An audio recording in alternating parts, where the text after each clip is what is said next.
SCP-270 Secluded Telephone. Object Class Euclid. Special Containment Procedures. Due to SCP-270's immovable nature, a structure has been built around it that outwardly appears to be a large farmhouse, henceforth called Outpost Delta. Outpost Delta is to be staffed with a minimum of trained personnel. Extensive records of SCP-270's ciphers are kept at Site-11. Extensive records of decoded ciphers are available in. If the security of Outpost Delta is compromised, SCP-270 is to be destroyed, along with all on-base recordings of verified or unverified information accumulated and manuscripts outlining various encryptions SCP-270 has used. Description: SCP-270 is a nondescript black phone of mid-20th century make.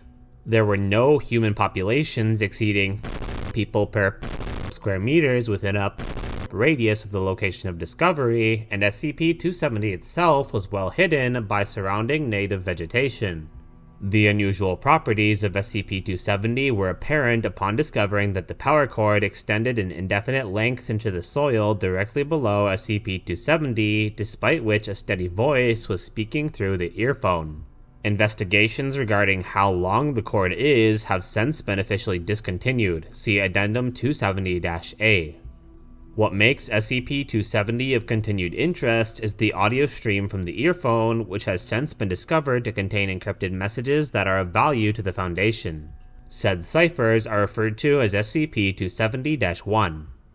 For the most part, SCP-270-1 consists of a mildly distorted human female disregard voice, see Addendum 270-B, speaking in a steady monotone which has been recorded listing names, cryptic phrases, patterns of numbers, quotes, mangled quotes, strings of letters, incomprehensible words, sounds that cannot be produced by any known animal that continue for extended amounts of time.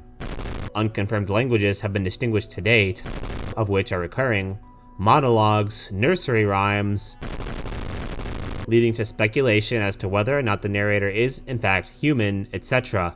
The following have also been recorded: melodies, periods of silence, disregard, see Addendum 270-C, metallic scraping noises that have been looped and recalibrated so that they play roughly in the same tune as several classical music tunes in a handful of Morse code, human screaming, various computer programming languages, every known language on Earth, including, in one incident, Pig Latin, possibly of biological origin, condescending laughter, music played backwards, conversations that have evidently been recorded ranging from politically significant and extensively protected area to that which was most likely an average household, discussing what grocery supplies to buy from the supermarket, static, ambient soundtracks, etc.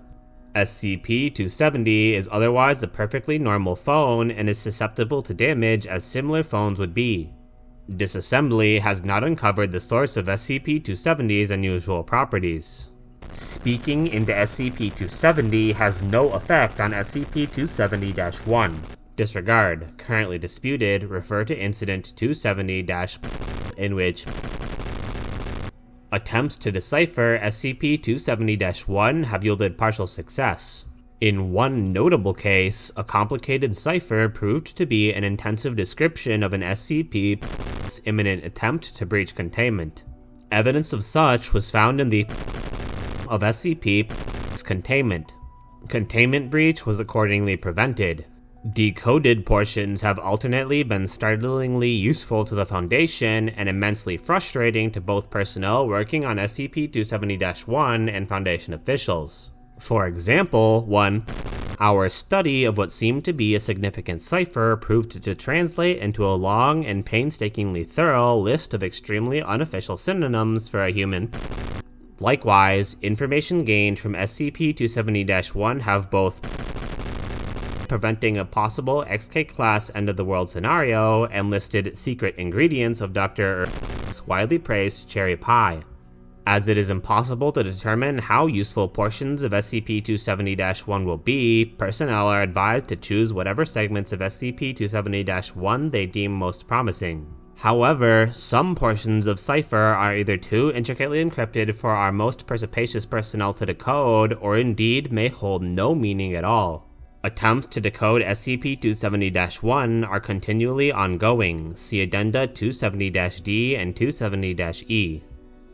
Addendum 270-A. A probe was extended a total of meters along the wire before the maximum extension length was reached. The matter has since been declared not of sufficient interest to merit a more thorough examination.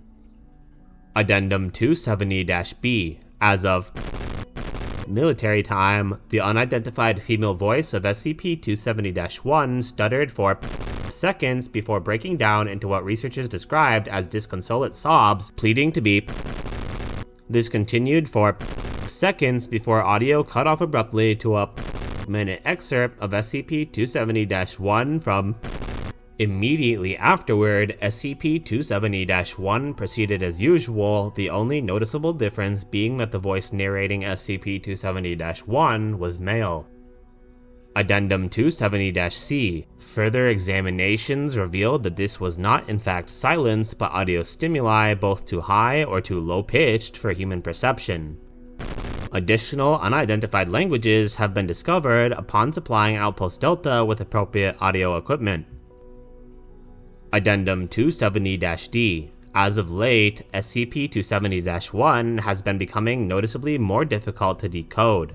This includes utilizing more convoluted methods of encryption, loud background noises being added while the narrator is speaking, multiple voices speaking at once, and, in one case, loud, extremely personal details. Dr. Al, who was visibly shaken by the event. Morale has since plummeted while stress levels have skyrocketed. A computer program has been coded in order to automatically decode portions of SCP-270-1. A recreation wing has been added to Outpost Delta. Addendum 270-E. Data Processor 270-1 has been discontinued. All attempts to electronically resolve portions of SCP-270-1 have thus far failed. Warning: Level 5 security clearance required. As of late, concerns have risen regarding the psychological states of personnel working on SCP-270. What I'm talking about, of course, are the natural issues that arise when you have a situation like this. Namely, putting a bunch of highly intelligent, motivated, tenacious people together and ordering them to solve a puzzle that may or may not have a solution, and telling them that their lives may depend upon their success or failure. Recently, Dr. by some superhuman effort, cracked minutes worth of cipher that had been discarded by a communal agreement as a dud and resulting in the aversion of a end-of-the-world scenario. This has not been beneficial for the mental states of many personnel, as every dud they discard may contain information regarding an equally disastrous event. Since then, there have been rapidly emerging paranoia and/or obsession-related disorders. Some personnel are beginning to insist that the most trivial details of the cipher contain important messages, others have not slept or eaten in days in their pursuits, and still others have suffered from psychotic breakdowns. Outpost Delta has since been supplied with more personnel in an attempt to spread the workload more thinly. However, the effects of having a few days of diligent work crumble into a dud repeatedly have proven to be an absolute disaster for morale and, at times, mental stability. Currently, we only have enough staff to decode roughly % of the cipher. So far, reassigning personnel after a month stay at Outpost Delta, applying Class A amnestics, and returning them to work on SCP-270-1 at the end of a month period of low-pressure jobs has worked fairly well as a short-term solution. This, however, requires a rather large number of personnel to be continually circulating in and out of Outpost Delta to maintain the minimum amount of staff required to decode the greater portion of what comes out of SCP-270. In addition, long-term circulation through Outpost Delta has been shown to ingrain certain paranoid and obsessive mental behaviors that Class A amnestics don't wipe clean. Nature of SCP-270, this is exactly what it wants if certain people are to be trusted. Disconcerting to said O5 member. Not, in fact, a method of safe communication between unknown entities as originally hypothesized, but rather, I request for this matter to be discussed more in depth sometime in the near future. Dr. End file.